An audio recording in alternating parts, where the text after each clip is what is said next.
여가부 장관이라는 직위 자체가 제일 중요한 게 약자 보호, 그리고 또 2차 가해 방지 이런 것들이거든요. 근데 보좌진 같은 경우에는 대표적으로 고용 안정이 보장이 안 되는 거거든요. 근데 보니까 보좌진이 한 8명 정도 되는데 1년에 거의 6명꼴로 바뀌었어요. 그러니까 사실 보좌진들도 다 가족이 있고 생계가 있는데 본인이 자발적으로 아마 그만둔 사람은 거의 없을 거거든요. 그렇게 본다면은 너무 밑에 사람들을 함부로 해왔고 다른 사람에 대한 인생에 대해서 좀 진지한 고민이나 배려가 없다 그럴까요?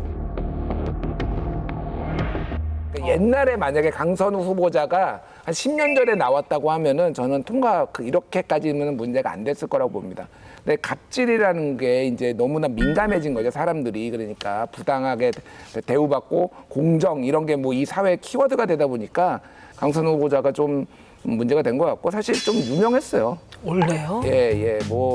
여의도에서는 굉장히 유명했습니다. 제가 강선우 의원만큼은 아니더라도 많이 교체하시는 의원을 알고 있거든요. 왜냐하면 채용 공고가 맨날 떠요. 국민의힘에도 많이 있습니다. 그러니까 뭐 양당에 다 있는데 강선우 의원은 근데 조금 보좌진들이 싫어하는 얘기는 오래전부터 들렸습니다. 그러니까 내가 진짜 굶어 죽기 직전이면 가겠는데 아니면 웬만하면 그냥 가면 또 잘리니까 약간 이런 류의 것들이 있기는 했어요. 근데 좀 구체적인 내용을 보니까 약간 심하다 그 생각이 듭니다. 강선우 장관 후보자가 되게 이제 온화하고 상냥하고 되게 세련된 이미지를 주잖아요.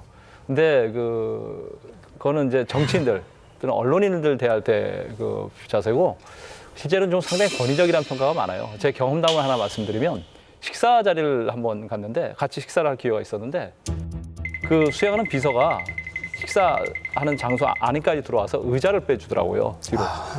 그래서 이건 뭐지? 의외로 권위적이네. 그래서 나중에 얘기를 좀 들어보니까 그 보좌진 교체도 많이 하고 상당히 그 직원들의 업무 관계에서는 되게 권위적이라는 평가를 많이 들었어요. 제보가 너무 많습니다. 그리고 힘들어했던 사람들이 너무 많습니다. 특정 인원을 콕 집어 단체 대화방에서 제외시키고 사직 보좌관이 다른 곳에 지원하면 문제 있는 사람이라는 말을 돌려 채용을 막는 일이 반복되었다고 합니다. 퇴직 후 취업 방해까지 했다는데 이건 너무 잔인하지 않습니까? 제보가 한두 가지가 아닙니다.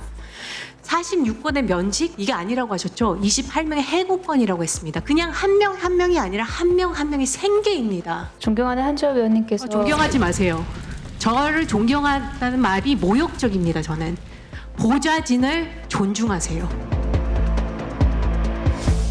근데 보좌진의 그 취업을 방해한 부분이 저는 완전히 부메랑이 된 것 같아요. 그게 그냥 단순히 어떤 그 평판 체크가 들어왔을 때 좀 안 좋게 얘기하는 수준을 넘어서서 어디에 취업하기로 다른 의원실에 가기로 돼 있는데 거기를 찾아다니면서까지 방해를 해서 굉장히 폭력적이지 않았나 싶은 생각이 들고요. 사실은 물증이 공개가 돼버렸습니다. 그러니까 보좌진과의 대화, 또 보좌진들이 다른 보좌진과 나눈 대화가 나왔는데 사실 그 문 앞에 쓰레기 더미가 올려져 있는 사진이 올라오니까 보통은 이게 무슨 사진이야 이렇게 반문할 법도 한데 반문을 안 해요. 또 강의야? 맞아요. 네. 그러니까 당연히 강의지라고 답변을 하거든요. 그 보좌진이. 이게 한두 번이 아니었다는 얘기인 것이고 그리고 그것이 동료 보좌진들한테 소문이 나고 다른 의원실에 소문이 날 정도가 된다면 거의 갑질의 생활화가 이루어졌다는 것인데 그러다 보니까 동료 그 여당 의원이 도와주기 위해서 갑질이 반복적이었던 건 아니죠. 이 대답을 유도하기 위해서 자꾸 질문을 하는데도 자신이 없어서 대답을 못 하잖아요. 그 대답을 했다가 또 다른 폭로가 또 이어질 수도 있거든요. 사적 용무 지시를 반복적으로 하신 적이 있으십니까? 사적 용무 지시라는 것이 받아들이는 쪽이 어떻게 받아들이냐고 그것을 정의를 반복적으로 하신 적이 있으시냐는 거죠. 관련해서 있었던 논란에 대해서 모두 다 제가 부족한 탓이고요. 그리고 반복적이었냐는 거를 묻는 거고요. 이 반복적인 지시가 있었는지를 한 번 더 명확하게 선을 그어주시면 좋겠습니다. 관련해서 제가 드렸던 말씀은 정말로 드렸던 말씀 그대로이고요. 근데 다만 위원님께서 질의하시는 부분에 대해서는 제가 어떻게 사실은 해석을 해야 될지 모르겠습니다.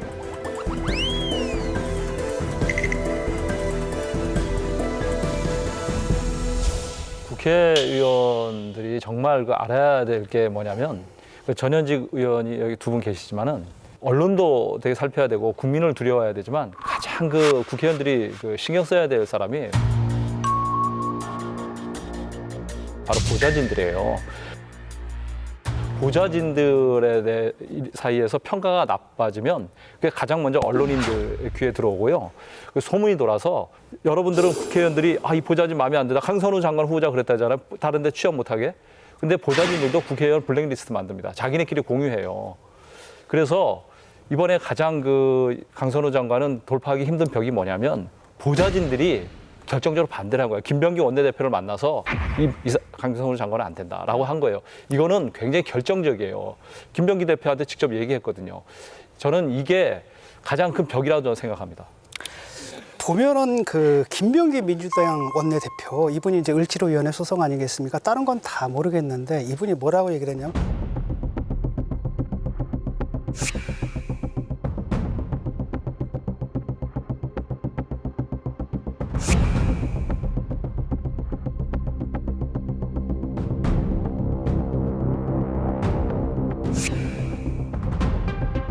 그 보좌진이 이상하다고 할 수 있는 게 아니냐? 그러니까 이게 이제 전형적인 우리가 말하는 2차 가해에 해당하는데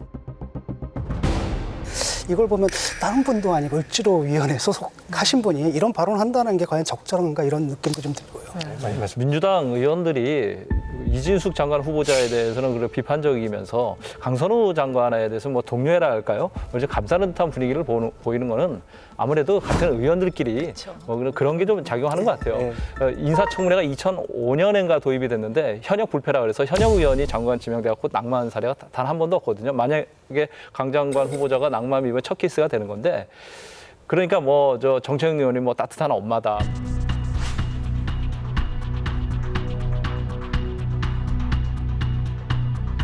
사실 이런 거는 그 현역 의원들끼리 좀 감싸자는 그런 동료의 정신이 발휘된 거로 좀 보여요. 근데 말씀을 들으니까 정청래 의원이 참 의리파신 것 같아요. 왜냐면 이 멘트를 하는 순간 본인의 멘트가 분명히 과거 멘트가 나오거든요. 옛날에 김무성 대표의 그 노룩 패스.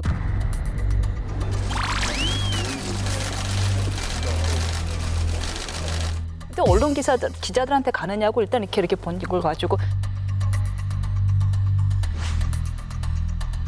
사람이 사람 없다 얼마나 강경한 이야기를 하셨습니까? 네.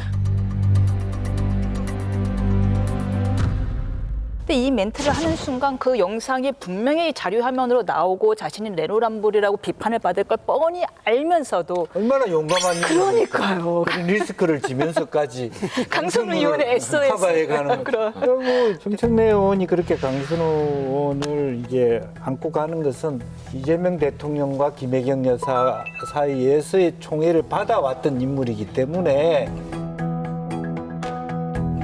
당 그 전당대 속에서 강 의원이 이렇게 봄을 받았군요. 예, 그런 부분에 대한 그 생각이 있었지 않았느냐. 대통령과 또 영부인도 되게 좋아했던 인물이다. 그러니까 개탈들도 좀 그런 데 대한 애정이 있을 걸로 봐서 그런 언론 말씀을 하셨지만 정작 그 핵심들은 강선우가 중요하냐. 이재명 대통령이 정말 안정된 국정 운영을 하는 게 중요하지. 이미 버리기 시작했거든요. 그래서 자진 사퇴해야 된다 이런 얘기들을 꽤 많이 해요. 지지층 중에서. 그래서 아까 얘기했듯이 사면 초과다. 그러니까 다 지금 뭐 여성단체도 그러고 있지, 언론도 지금 지난 뭐 수요일 목요일 모든 언론이 사설 다 썼어요. 사퇴해야 된다고. 그러니까 지금은 버틸 좀 재간이 없는 것 같아요. 네.